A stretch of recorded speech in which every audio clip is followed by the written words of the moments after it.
Addiction and Recovery Podcast.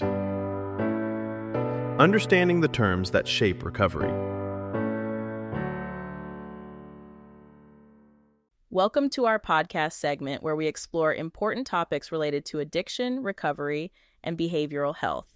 Today, we'll be discussing the concept of psychological attachment to substances, particularly focusing on what it means to miss a substance on sober days.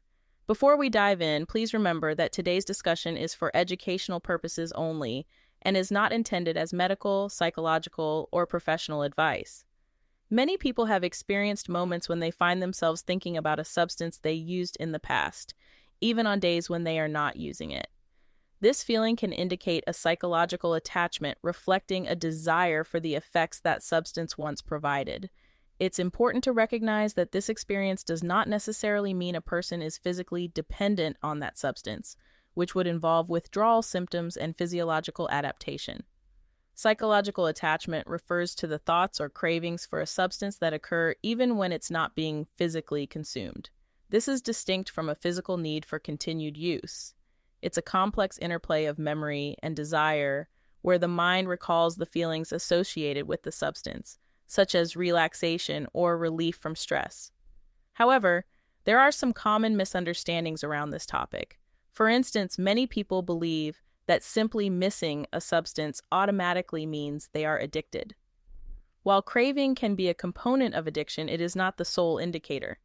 Others may assume that missing a substance implies a lack of willpower, overlooking the intricate psychological factors at play. Additionally, some think that this experience only happens with illegal drugs, but the truth is, it can occur with legal substances as well, including alcohol and even certain behaviors. In everyday discussions about alcohol use and recovery, missing a substance might show up as a longing for the routine surrounding its use or a nostalgic recall of the feelings it evoked. For example, someone might miss the calm that accompanied their substance use, especially during stressful times. This longing does not dictate a specific course of action, but rather identifies an internal state tied to the memory of the substance and its perceived benefits. Understanding psychological attachment is crucial for recovery communities and broader public health discussions. It allows individuals to recognize their cravings for what they are, an emotional response rather than a definitive measure of addiction. This understanding can foster compassion and support within recovery environments.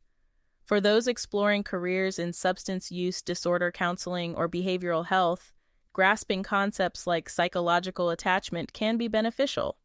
It may help prepare you to support others in their journeys, equipping you with tools to navigate the complexities of addiction and recovery.